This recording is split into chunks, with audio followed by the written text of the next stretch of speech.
Hello students, good morning. मैंने बूढ़ी काकी इस पाठ के 2 पार्ट बनाकर भेजे हैं। इससे पहले क्या क्या पढ़ाया मैंने, इसे थोड़ा मैं रिमाइंड करती हूँ। बूढ़ी काकी थी जिनका घर में कुछ भी वैल्यू नहीं थी, उनको कोई भी डिमांड नहीं दे रहा था, उनको खाने पीने ठीक तरह से नहीं दे रहे थे। फिर उनका भतीजा यानी बुद्धिराम की जो लड़का था, उसका तिलक था मुकरम का। उस तिलक में बहुत ही अच्छा खाना बनाया था। मेहमान आए थे, सभी ने अच्छा खाना खाया, लेकिन बूढ़ी काकी को किसी ने कुछ दिया नहीं। लेकिन बुद्धिराम की जो लड़की थी छोटी लाडली, वो बूढ़ी काकी से बहुत प्यार करती थी, उनसे लगाव था उसका। तो ये सारी चीज़ें हमने इससे पहले जो पार्ट मैंने पढ़ा है, इसमें मैंने आपको सिखाई। आज जो है वो अपना लास्ट पार्ट है बूढ़ी काकी पार्ट का, ठीक है। तो चलो बच्चों, हम आज का पाठ शुरू करते हैं। तो उसमें क्या हुआ कि बूढ़ी काकी सब याद कर रही थी कि मुझे कोई खाना लेकर आएगा, मेहमानों ने खाना खा लिया होगा। फिर कोई बूढ़ी काकी को बहुत रात हो गई, कोई खाना लेकर नहीं आया, तो बहुत निराश में हो गई और वो ऐसे ही लेट गई। ग्लानि से गला भर भर आता था, परंतु मेहमानों के डर से रोती न थी। फिर उसके कानों में कुछ आवाज़ आई कि काकी उठो, मैं पुड़िया लाई हूँ। काकी ने लाडली की बोली पहचानी, झटपट उठ बैठी और दोनों हाथों से लाडली के टटोला और उसके गोद में बैठ लिया। लाडली ने पुड़िया निकाल कर दी। ये सब मैंने बच्चों इससे पहले सिखाया था। अभी आज से जो अपना पाठ है वो मैं शुरू करती हूँ। काकी ने पूछा, क्या तुम्हारी अम्मा ने दी है? देखो बच्चों, हम लोग यहाँ से शुरू कर रहे हैं कि काकी ने क्या पूछा, क्या ये जो पुड़िया तू लाई है मेरे लिए, ये तेरी अम्मा ने दी है? लाडली ने कहा, नहीं, ये मेरी हिस्से की है। मतलब जो मुझे खाने में मिली थी वो मैंने नहीं खाई और आपके लिए मैं संभाल कर रखी।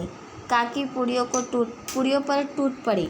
टूट पड़ना मतलब क्या होना कि खाने के लिए जल्दबाजी करना, ओके, यानी सब फिनिश करना।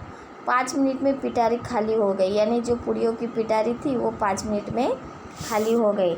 लाडली ने पूछा, काकी पेट भर गया? यानी उस लड़की ने पूछा कि काकी आपका पेट भर गया? और जैसे थोड़ी सी वर्षा ठंडक के स्थान पर गर्मी पैदा कर देती है, उसी तरह इन थोड़ी पुड़ियों की काकी की क्षुधा और इच्छा और उत्तेजित कर दिया था। बोली, नहीं बेटा, जाकर अम्मा से और मांग लो। यानी लड़की ने पूछा कि काकी आपका पेट भर गया? यानी जो मैं पुड़िया लाई थी उससे आपका पेट भर गया? तो काकी ने ऐसे बोला कि जिस तरह से थोड़ी सी वर्षा पड़ती है तो थोड़ी ठंडक आती है और फिर से गर्मी, यहाँ पे हम लोग आए बच्चों, फिर से गर्मी शुरू हो जाती है, उसी तरह से कुछ मेरा पेट भर गया है। जा तो अम्मा से और पुड़िया मांग कर मेरे लिए लेकर आना। फिर लाडली ने बोला, अम्मा सो गई है, जगाऊंगी तो मारेगी। लाडली ने क्या बोला कि अम्मा सो गई है, अगर उनको मैंने जगाया तो वो मुझे क्या करेगी, मारेगी। काकी ने पिटारी को फिर टटोरा, उसमें कुछ खुरचन गिरे थे, उन्हें निकाल कर वो खा गई। बार बार होठ चाटती थी, चटखारे भरती थी।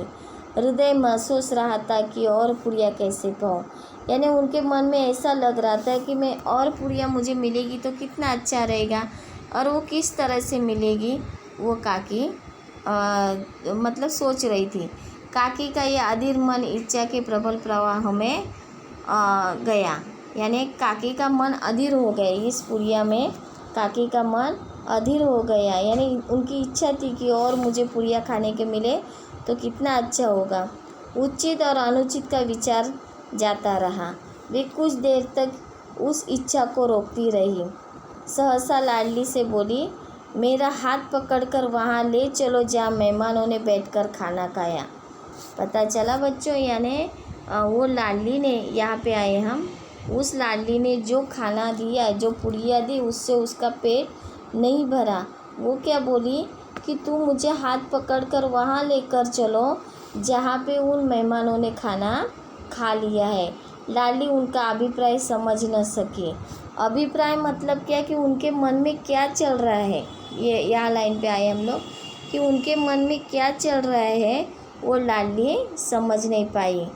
उसने काकी का हाथ पकड़ा और ले जाकर जूते पतलों के पास बैठ दिया। उसने क्या किया कि वो बोली, वो छोटी सी लड़की थी, जैसे उन्होंने बोला कि मुझे जहाँ पे मेहमानों ने खाना खाया वहाँ पे मुझे लेकर चलो, तो उस लड़की ने क्या किया, काकी का हाथ पकड़ा और जूठा यानी खाया हुआ जो फेंक देते हैं बचा कुचा, वहाँ पे जाकर उसको बिठा दिया। काकी पतलों में से पूड़ियों की टुकड़े चुन चुन कर खाने लगी। देखो, काकी को इतनी आस थी खाने की कि उन्होंने वो जूठे पतलों थे उसमें से पूड़ियाँ चुन चुन कर खाने लगी। ओ दही कितना स्वादिष्ट था, कचौड़ियाँ कितनी सलोनी, खस्ता कितना सुकोमल। काकी बुद्धिहीन होते हुए भी इतना जानती थी कि मैं वह काम कर रही हूँ जो मुझे कदापि न करना चाहिए। मैं दूसरों की झूठी पत्तल चाट रही हूँ, परंतु बुढ़ापा तृष्णा रोग का अंतिम समय है, जब संपूर्ण इच्छाएं एक ही केंद्र पर आ लगती हैं। बूढ़ी काकी के ये केंद्र उनकी स्वादेंद्रिया थी।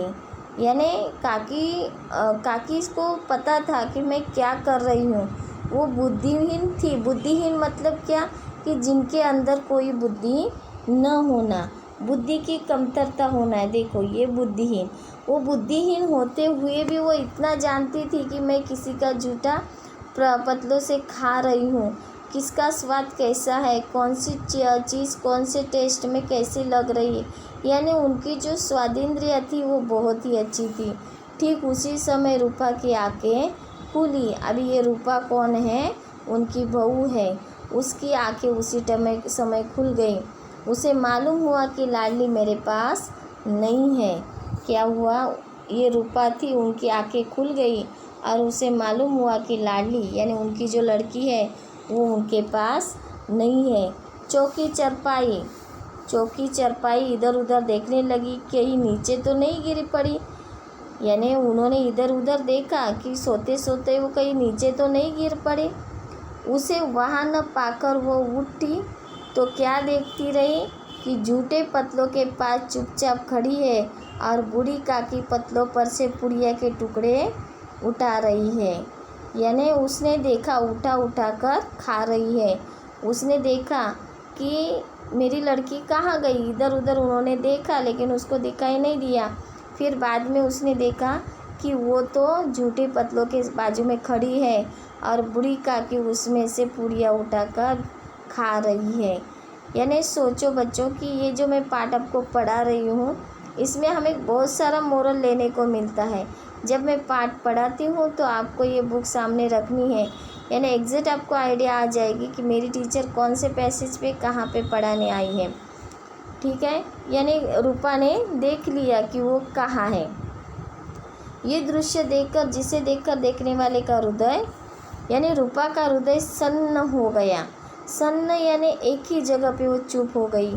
ये वह दृश्य था जिसे देखकर देखने वाले के हृदय काँप उठते हैं। ऐसा प्रतीत होता मानो जमीन रुक गई, आसमान चक्कर खा रहा है, संसार पर कोई विपत्ति आने वाली है। रूपा को क्रोध न आया, शोक के सम्मुख क्रोध कहाँ, करुणा और भय से उसकी आंखें भर आई। इस अधर्म के पाप का भागी कौन है? उसके सच्चे हृदय से गगन मंडल और हाथ उठाकर कहा, परमात्मा मेरे बच्चों पर दया करो, इस अधर्म का दंड मुझे मत दो, नहीं तो मेरा सत्यानाश हो जाएगा। रूपा की ये स्वार्थपरता और अन्य इस प्रकार प्रत्यक्ष रूप में कभी न दिख पड़ी थी। वो सोचने लगी, हाय कितनी निर्दयी हूँ, जिसकी संपत्ति से मुझे 200 रुपया वार्षिक आया हो रही है, उसकी ये दुर्गति, और मेरे कारण ये दयामन भगवान, मुझसे बड़ी भारी गलती हुई है कि मुझे क्षमा करो। कि एटलीस्ट उसको इतना तो पता चला कि मैंने कितना बड़ा मैं पाप कर रही हूँ, कि जिसके कारण मुझे 3 टाइम की रोटी खाने को मिल रही है, जिसके कारण मेरा आय चालू है, आज उसी बूढ़ी माँ को मैं खाना ठीक तरह से नहीं दे पा रही हूँ, जिसके कारण उसको झूठी पतले चाटने पड़ रहे हैं। यानी उसने वो दृश्य देखा, वो दृश्य देखकर वो सुन्न हो गई, आसमान चक्कर खा रहा है। यानी ये सब देखकर उसका दिमाग नहीं काम करा, उसको अपनी भूल का एहसास हो गया कि हे भगवान, मेरे से जो गलती हो गई है ये इसकी सज़ा मेरे बच्चों को मत दो, यानी मेरा सत्यानाश हो जाएगा। रूपा ने दिया जलाया, अपने भंडार द्वारा खोला और एक थाली में सारा भोजन सजा कर लिए हुए बूढ़ी काकी की ओर चली। उसने कंठावरुद्ध स्वर में कहा, काकी उठो, भोजन कर लो। मुझसे आज बड़ी भूल हुई, उसका बुरा न मानना।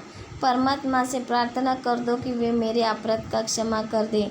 भोले भाले बच्चों की भांति जो मिठाइयाँ पाकर मार और तिरस्कार सब भूल जाता है। बूढ़ी काकी सब भुलाकर बैठी हुई खाना खा रही थी। उनके एक एक रोए से सच्ची सच्ची राहें निकल रही थी। रूपा बैठी इस स्वर्गीय दृश्य का आनंद लेते में निमग्न थी। यानी रूपा ने ये सब कुछ देखा कि मेरी मम्मी को कैसे गलती का एहसास हो गया। एटलीस्ट उसको इतना तो पता चला कि मैंने कितना बड़ा पाप किया जिसकी सज़ा मेरे बच्चों को भुगतनी पड़ेगी। तो उसने अपने गलती का एहसास किया और बूढ़ी काकी के लिए उसने अच्छा सा खाना थाली में सजा कर लेकर आई। बच्चों, यहीं पे अपना ये जो पाठ है वो समाप्त हो रहा है। इसके ऊपर से जो एक्सरसाइज है यानी अभ्यास है, उसके नीचे शब्दार्थ है, मुहावरा है, ये आपको नोटबुक में लिखना है और स्वाध्याय के सवाल जवाब मैं आपको भेजूँगी। Okay, thank you and have a nice day.